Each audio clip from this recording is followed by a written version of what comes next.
Suzuki S Cross engine details చూసుకుంటే 1462 K series 1.5 litre petrol engine, 138 Nm of torque, 103 horsepower, mated with 5-speed manual transmission, 4-speed automatic transmission.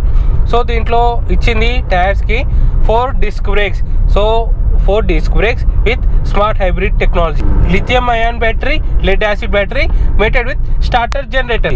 So ఈ smart hybrid టెక్నాలజీకి నేను 4 disc brakes ఎందుకు చెప్తున్నా అంటే, ఈ hybrid టెక్నాలజీకి మెయిన్గా యూజ్ అయ్యేది డిస్క్ బ్రేక్స్. ఎందుకంటే మనం ఎప్పుడైతే బ్రేక్ అప్లై చేసామో ఆ వచ్చే ఎనర్జీ అనేది అంటే ఆ ఎనర్జీ లాస్ కాకుండా రీజనరేషన్ బ్రేకింగ్ లాగా అప్లై అవుతుంది. అలా అంటే వచ్చిన ఎనర్జీ బ్యాటరీస్లలో ఫామ్ అవుతుంది, అంటే స్టోరేజ్ అవుతుంది. ఆ ఎనర్జీ స్టోరేజ్ అవుతుంది. ఆ స్టోరేజ్ అయి ఇంజన్కి అండ్ వీల్స్కి టార్క్ అనేది సెండ్ చేస్తుంది. ఆ టార్క్ సెండ్ చేసినప్పుడు వెహికల్ మూమెంట్ ఉంటుంది. అందుకనే దీంట్లో మెయిన్గా స్మార్ట్ హైబ్రిడ్ టెక్నాలజీ అంటే మెయిన్గా 3 పాయింట్స్ ఉంటాయి: ideal start stop, break regeneration system, torque assist system. So ఈ టార్క్ అసిస్ట్ సిస్టమ్ ఏంటిదంటే, మనం సపోజ్ థ్రాటిల్ ఇస్తున్నాం. సో థ్రాటిల్ ఇచ్చినప్పుడు టార్క్ అనేది ప్రొడ్యూస్ అవుతుంది. ఆ టార్క్ ఎక్కడ ప్రొడ్యూస్ అవుతుంది? ఇంజన్లో. సో మెయిన్గా ఇంజన్లో ప్రొడ్యూస్ అయ్యేది మోర్ టార్క్ ప్రొడ్యూస్ అవుతుంది. సో ఇది మోర్ టార్క్ ప్రొడ్యూస్ అయినప్పుడు వెహికల్లో మైలేజ్ రాదు. మనకు మెయిన్ కావాల్సింది మైలేజ్. సో ఆ మైలేజ్ రాదు. ఆ మైలేజ్ రానప్పుడు ఏం చేయాలి? ఫస్ట్ ఒకటే solution, smart hybrid system. So hybrid system చేసినప్పుడు ఏమవుతుంది? రీజనరేషన్ బ్రేకింగ్ అప్లై అయినప్పుడు ఆ డిస్క్ బ్రేక్స్ నుంచి వచ్చే ఎనర్జీని బ్యాటరీస్లలో ఫామ్ అవుతుంది. ఆ ఫామ్ అయ్యి టార్క్ అసిస్ట్ సిస్టమ్ అనేది అప్లై అవుతుంది. అంటే మనం అంటే వెహికల్లో ఉన్న ఇంజన్ మీద ఎక్కువ లోడ్ పడదు. అంటే టార్క్ అనేది ఇంజన్ మీద పడకుండా బ్యాటరీస్. సో స్మార్ట్ హైబ్రిడ్ సిస్టంలో బ్యాటరీస్ ఉంటాయి. 2 బ్యాటరీస్ ఉంటాయి: lithium ion battery, lead acid battery, mated with starter generator. So ఈ స్టార్టర్ జనరేటర్ ఏం చేస్తుంది?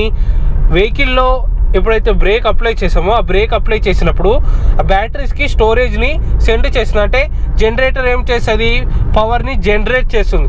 సో అలా బ్యాటరీస్కి పవర్ అనేది జనరేట్ చేస్తుంది. ఆ జనరేట్ చేసినప్పుడు ఆ వీల్స్కి అనేది టార్క్ ప్రొడ్యూస్ చేస్తుంది. మనం ఎప్పుడైతే ఫస్ట్ గేర్ నుండి నార్మల్ క్లచ్ రిలీజ్ చేయగానే థ్రాటిల్ ఇవ్వగానే ఏమవుతుంది? టార్క్ అనేది ప్రొడ్యూస్ అవుతుంది. సో ఆ టార్క్ ప్రొడ్యూస్ అయినప్పుడు వెహికల్ మూమెంట్ ఉంటుంది. సో ఆ వెహికల్ మూమెంట్ ఉన్నప్పుడు మనం ఇంజన్ మీద ఎక్కువ లోడ్ పడకుండా టార్క్ అసిస్ట్ అప్లై అవుతుంది. So torque assist system apply అయినప్పుడు థ్రాటిల్ ఇవ్వగానే 50% బ్యాటరీస్ మీద లోడ్ పడుతుంది, 50% ఇంజన్ మీద లోడ్ పడుతుంది. సో అలా పడినప్పుడు ఏమవుతుంది?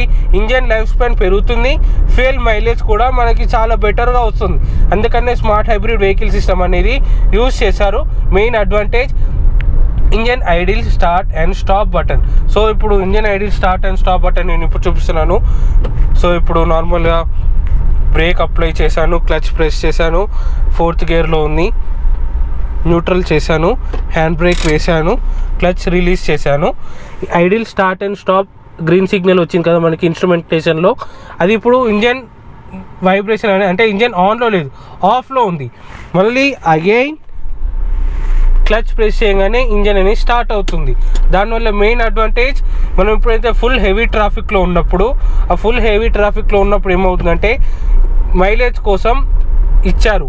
మైలేజ్ కోసం అనేది ఈ వెహికల్ అనేది యూజ్ అవుతుంది. సో సుజుకి ఎప్పుడైనా ఆలోచిస్తే మైలేజ్ కోసమే ఆలోచిస్తుంది. అందుకనే స్మార్ట్ హైబ్రిడ్ టెక్నాలజీ అనేది ఉంది, along with engine life span. So torque assist supply అంటేనే నేను ఇప్పుడు చెప్పాను, ఇంజన్ మీద ఎక్కువ లోడ్ పడకుండా బ్యాటరీ నుంచి వచ్చే పవర్ ఎనర్జీ అనేది వీల్స్కి సెండ్ చేస్తుంది. అట్లా టార్క్ అనేది ఈజీగా ప్రొడ్యూస్ అవుతుంది. సో అది main smart hybrid system. Main usage కూడా అదే. ఓన్లీ ఈ సుజుకి కార్స్లలోనే స్మార్ట్ హైబ్రిడ్ టెక్నాలజీ ఉంటుంది. మీరు ఒకటి డౌట్ వస్తుంది, ఏంటిదంటే డ్రైవింగ్ చేసినప్పుడు ఫస్ట్ గేర్లో ఉన్నప్పుడు టార్క్ అనేది ఈజీగా ప్రొడ్యూస్ అయ్యి వెహికల్ అనేది అంత పికప్ లేదు అనుకుంటారు. సో ఆ పికప్ లేని ఎందుకు? మెయిన్గా ఇంజన్ లైఫ్ స్పాన్ పెరగడానికి and dual rate cam shaft. So dual rate cam shaft అంటే మిడ్ రేంజ్ ఆర్పిఎం నుంచి టార్క్ అనేది ఇంకా ఫుల్ అనేది చాలా పవర్ అనేది చాలా బాగుంటుంది. లో ఎండ్ ఆర్పిఎంలో అస్సలు ఉండదు. సో అందుకనే మీకు ఒకటి పాయింట్ చెప్తున్నాను, ఈ స్మార్ట్ హైబ్రిడ్ సిస్టమ్ టెక్నాలజీ కార్స్లలో పికప్ అనేది ఉండదు. ఆఫ్టర్ 1700 to 1800 ఆర్పిఎం క్రాస్ చేసే పికప్ ఉంటుంది డ్యూయల్ రేట్ క్యామ్ షాఫ్ట్ కాబట్టి. అది and SI smart hybrid system ఉన్నందుకు కూడా అంత పవర్ అనేది రాదు. సో అది మెయిన్. సో ఇప్పుడు డ్రైవింగ్ పర్ఫార్మెన్స్ గురించి మాట్లాడుకోవాలంటే S-Cross సిటీ డ్రైవింగ్ పర్ఫార్మెన్స్ ఎలా ఉందంటే ఇది యాజ్ ఎ లాంగ్ టర్మ్ రివ్యూలో. సో సిటీ డ్రైవింగ్ పర్ఫార్మెన్స్ ఎలా ఉందంటే నార్మల్ నేను ఇప్పుడు ఖాళీ రోడ్లో చెప్తున్నాను. నేను ఇది పర్ఫెక్ట్గా 700 కిలోమీటర్స్ డ్రైవ్ చేశాను. సో 700 కిలోమీటర్స్ డ్రైవ్ చేసిన పరంగా నేను చెప్తున్నాను. సో సిటీ డ్రైవింగ్లో స్టీరింగ్ లైట్గా ఉంది, విజిబిలిటీ బాగుంది, inside rear view mirror auto dimming vision ఉంది, టాప్ వేరియంట్ కాబట్టి outside rear view mirror కూడా పర్ఫెక్ట్గా కనిపిస్తున్నాయి. It's too good. Seating comfort కూడా మనకి హైట్ చేసుకోవచ్చు, హైట్ అడ్జస్టబుల్ చేసుకోవచ్చు, రెక్లైనింగ్ చేసుకోవచ్చు. సీటింగ్ కంఫర్ట్ కూడా బాగుంది. సో విజిబిలిటీ బాగుంది, స్టీరింగ్ కంఫర్ట్ అన్ని విజిబిలిటీ అనేది బాగుంది యాజ్ ఏ సిటీ డ్రైవింగ్లో. సో సిటీ డ్రైవింగ్లో ఒకటి పాయింట్ చెప్తున్నాను, ఇందాక చెప్పిందే పవర్ అనేది పికప్ అనేది ఉండదు. అది ఇందాక చెప్పాను కాబట్టి నేను ఇప్పుడు చెప్పట్లేదు. సో SHVS పాయింట్స్ కూడా నేను చెప్పేశాను. సిటీ డ్రైవింగ్లో నేను చెప్పాల్సింది ఆ పికప్ కూడా నేను ఆల్రెడీ చెప్పేశాను. సో అది కూడా ఒక పాయింటే. ఇప్పుడు నేను ఇది హైవే డ్రైవింగ్ గురించి చెప్తాను. సో హైవే డ్రైవింగ్లో మెయిన్గా నాకు ఇష్టమైన ఒక పాయింట్ ఏంటిదంటే ఇంజన్ నాయిస్ కానీ, వైబ్రేషన్ కానీ, స్టెబిలిటీ. సో ఈ 3 పాయింట్స్ ఎక్సలెంట్గా ఉన్నాయి S-Crossలో. ఎందుకంటే ఇది as a ride quality. So ride క్వాలిటీలో ఉన్నప్పుడు మనకి ఎక్కువ ఏం కావాలి, సస్పెన్షన్. సో సాఫ్ట్వేర్ సస్పెన్షన్ కావాలి. సో సాఫ్ట్వేర్ సస్పెన్షన్ ఉన్నప్పుడు ఏమవుతుంది, రైడ్ క్వాలిటీ బాగుంటుంది. అంటే ఎత్తేయదు వెహికల్. సో ఎత్తేనప్పుడు వెహికల్ అనేది మూమెంట్ అనేది స్మూత్గా ఉంటుంది. ఎప్పుడైతే 100 స్పీడ్లో ఉన్నప్పుడు కూడా ఏమవుతుందంటే, సో 100 స్పీడ్లో క్రూజ్ చేసినప్పుడు ఈ వెహికల్ స్టేబుల్గా ఉంటుంది. 110 క్రాస్ అవుతే స్టేబుల్గా ఉండట్లేదు, కొంచెం షివరింగ్ అవుతుంది. మనకు కావాల్సింది ఓన్లీ 100 స్పీడ్ వరకే కాబట్టి మినిమం 100 మెయింటైన్ చేయండి. 100 మెయింటైన్ చేసే వెహికల్ స్టేబుల్గా ఉంటుంది. దట్స్ ఎ గుడ్ థింగ్ ఈ కార్లో ఉన్నది. అది main point, stability and vibration. So vibrations కూడా ఎక్కడ లేవు. ఎప్పుడైతే 120 వెళ్తామో ఈ out side rear view mirror కొంచెం వైబ్రేషన్ అవుతుంది, కొంచెం లైట్గా వైబ్రేషన్ అవుతుంది. 100 స్పీడ్ వరకు కొంచెం అంత వైబ్రేషన్ అవ్వట్లేదు ఈ out side rear view mirror. కానీ పర్ఫెక్ట్గా 100 స్పీడ్ వరకు కొంచెం అంటే 90 to 95 స్పీడ్ వరకు ఇట్స్ టూ పర్ఫెక్ట్ అని నేను చెప్తాను. సో ఇది ఈ హైవే డ్రైవింగ్లో నేను చెప్పింది. And tyre noise and window noise. So tyre noise అనేది 100 వరకు టైర్ నాయిస్ లేదు. దట్స్ ఎ గుడ్ థింగ్ ఈ కార్లో. సుజుకి కార్స్లో all over the car Suzuki కార్లో చూసుకుంటే ఈ కార్లో ఉన్న టైర్ నాయిస్ ఏ కార్లో ఎక్కువ ఉంటుంది. అంటే ఈ కార్లో తక్కువ నాయిస్ ఉంటుంది టైర్ నాయిస్. విండ్ నాయిస్ కూడా 90 క్రాస్ చేసే విండ్ నాయిస్ అనేది ఈ పిల్లర్ నుంచి వస్తుంది. సో అది మెయిన్ థింగ్. టైర్ నాయిస్ మాత్రం 100 స్పీడ్ వరకు లేదు. That's a good thing for this car. So ఇప్పుడు కార్నరింగ్ స్టెబిలిటీ ఎలా ఉందంటే, అంటే ఇప్పుడు ఒక నార్మల్ ఇప్పుడు 80లో క్రూజ్ చేసినాం.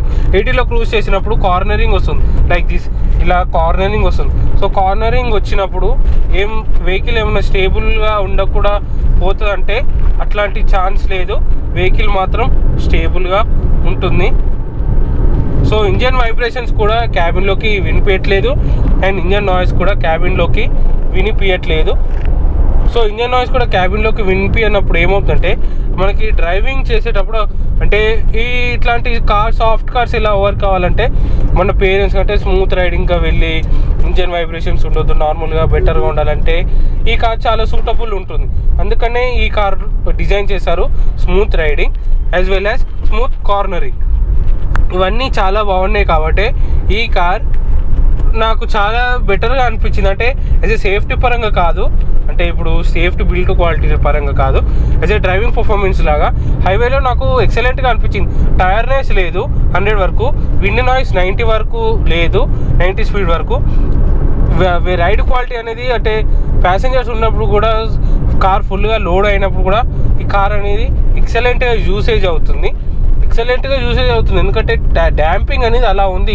ఇంజన్ డ్యాంపింగ్ కానీ, వెహికల్ డ్యాంపింగ్ కానీ, స్టీరింగ్లో ఉన్న డ్యాంపింగ్ కానీ, స్టీరింగ్ లైట్గా ఉండడం కానీ అది చాలా బెటర్గా యూసేజ్ అవుతుంది. అంటే దీంట్లో ఇంకోటి మెయిన్ డిసప్పాయింట్ ఏంటిదంటే స్టీరింగ్ టైట్ అవ్వట్లేదు, అంటే స్టిఫ్గా అవ్వట్లేదు. అది నార్మల్గా మరి ఈ కార్లో ఉందా, నార్మల్ కొత్త కార్స్లో ఉన్నాయో తెలీదు, బట్ ఈ కార్లో మాత్రం స్టిఫ్గా లేదు. అదొక పాయింట్. అంటే నార్మల్గా ఎలా ఉంటాయంటే 80 క్రాస్ చేసినా కానీ స్టిఫ్ అవ్వాలి, బట్ ఇందులో స్టిఫ్ అవ్వట్లేదు. బట్ నా 100 స్పీడ్కి వెళ్ళినాక స్టిఫ్ అవుతుంది. కాన్ఫిడెన్స్ అనేది 100 స్పీడ్కి క్రాస్ చేసినాక స్టీరింగ్ కాన్ఫిడెన్స్ అనేది టైట్ అవుతుంది. బట్ అప్పటి వరకు మాత్రం లైట్గా ఉంటుంది, అదొక పాయింట్. సో ఇది ఆఫ్టర్ హైవే డ్రైవింగ్లో లాంగ్ టర్మ్ రివ్యూ ఎలా ఉంటుందంటే ఇట్స్ టూ ఎక్సలెంట్. ఎందుకంటే చూడొచ్చు మీరు, సస్పెన్షన్ కూడా కొంచెం సాఫ్ట్ సస్పెన్షన్ ఉన్నందుకు వెహికల్ పర్ఫెక్ట్గా క్రూజ్ అవుతుంది. చూడొచ్చు మీరు, ఇప్పుడు స్పీడ్ ఉన్నాను, వెహికల్ చూడొచ్చు మీరు. నార్మల్ స్టెబిలిటీ కూడా చాలా బాగుంది. ఇది ఆఫ్ రోడ్లో నేను ఆఫ్ రోడింగ్ చేయొద్దు దీన్ని, ఎందుకంటే ఆఫ్ రోడింగ్ చేయండి కానీ టూ మచ్గా చేయకండి. ఎందుకంటే సాఫ్ట్వేర్ సస్పెన్షన్ ఉన్నందుకు తొందరగా డ్యామేజ్ అవుతాయి.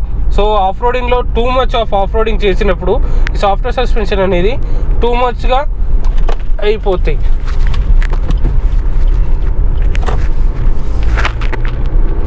ఈ సాఫ్ట్వేర్ సస్పెన్షన్ ఉన్నందుకు టూ మచ్గా స్టిఫ్ అయిపోతాయి ఆఫ్ రోడింగ్ చేసినప్పుడు. సుజుకి కార్స్లో ఇట్లాంటి సస్పెన్షన్ అనేది నాకు మెయిన్ డిసప్పాయింట్. అది మరీ టూ మచ్గా హెవీ ఆఫ్ రోడింగ్ చేసినాం అనుకోండి, ఈ సాఫ్ట్వేర్ సస్పెన్షన్ అనేది స్టిఫ్గా అయిపోతాయి. అంటే ఇక తర్వాత ఇక మళ్ళీ స్టిఫ్ సస్పెన్షన్ లాగానే అవుతుంది. నార్మల్గా అప్పుడు ఎత్తేస్తుంది, టూ మచ్ ఆఫ్ ఎత్తేసుడు అది మనకి మెయిన్గా నచ్చని పాయింట్ అది. సో ఓవరాల్ బ్రేకింగ్ కూడా it's too excellent. 4 disc brakes ఉన్నందుకు it's too excellent. So overall ఇది పర్ఫార్మెన్స్ అనేది సిటీ డ్రైవింగ్లో కూడా చాలా బాగుంది, హైవే డ్రైవింగ్లో కూడా చాలా బాగుంది. విండ్ నాయిస్, స్టెబిలిటీ అన్నీ పర్ఫెక్ట్గా ఉన్నాయి. ఆఫ్ రోడింగ్లో రేర్గా యూజ్ చేయండి, అప్పుడు టూ పర్ఫెక్ట్గా ఉంటుంది.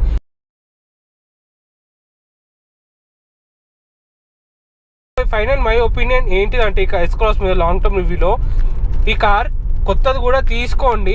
సెకండ్స్లో కూడా 70,000 కిలోమీటర్ తిరిగిన కార్ కూడా తీసుకోండి. ఎందుకు చెప్తున్నానంటే రైడ్ క్వాలిటీ బాగుంది, ఇంజన్ పర్ఫార్మెన్స్ బాగుంది, ఎక్కడ ల్యాగ్ లేదు. సో ల్యాగ్ అంటే చెప్పాను కదా ఇందాక సిటీ డ్రైవింగ్లో ఉంటుంది, ల్యాగ్ తెలుసుకోండి, అప్పుడు చాలా బాగుంటుంది. అంటే ల్యాగ్ ఒక నెగిటివ్ కాకుండా పాజిటివ్గా తీసుకోండి. ఇట్స్ టూ ఎక్సలెంట్గా వర్క్ అవుతుంది. బ్రేకింగ్ పర్ఫార్మెన్స్ కూడా చాలా బాగుంది. సో అందుకనే దీంట్లో ఉన్నది 4 డిస్క్ బ్రేక్స్. గేర్ షిఫ్టింగ్ స్మూత్గా ఉంది. ఓవరాల్ ఈ కార్ పర్ఫార్మెన్స్ మాత్రం it's too perfect for city and highway driving. ఒకటి చెప్తాను, నాకు సేఫ్టీ వద్దు, ఫీచర్ పరంగా రైడ్ క్వాలిటీ బాగుండాలి అంటే ఈ కార్ తీసుకోండి. లేదు ఒక సేఫ్టీ ప్రిఫరెన్స్ అంటే 4 star to 5 star safety rating ఉండాలి నాకు అంటే ఈ కార్ తీసుకోకండి. ఫీచర్ పరంగా రైడ్ క్వాలిటీ బాగుండాలి, సేఫ్టీ నార్మల్గా ఉంటే చాలు అంటే ఈ కార్ తీసుకోండి. కస్టమర్ రేటెడ్ ఫ్యూయల్ ఎకానమీ చూసుకుంటే మాన్యువల్ ట్రాన్స్మిషన్లో 18 to 19 kilometre per litre for highway driving. సిటీలో 16 to 17 వస్తుందని ఈ కస్టమర్ చెప్తున్నాడు. కస్టమర్ చెప్తే అది కూడా ఒక పాయింటే, ఎందుకంటే ఆ ప్రైస్ సెగ్మెంట్కి ఆ ఇంజన్కి ఇంత 18 కిలోమీటర్ పర్ లీటర్ మైలేజ్ అంటే ఇట్స్ టూ పర్ఫెక్ట్ అని నేను చెప్తాను. ఈ వీడియో కానీ మీకు నచ్చినట్టయితే ప్లీజ్ లైక్ చేయండి, షేర్ చేయండి, సబ్స్క్రైబ్ చేయండి. పక్కనే ఉన్న బెల్ ఐకాన్ ప్రెస్ చేస్తే ఎవ్రీ నోటిఫికేషన్ మీకు అప్ టు డేట్ ఉంటుంది. Thank you, bye.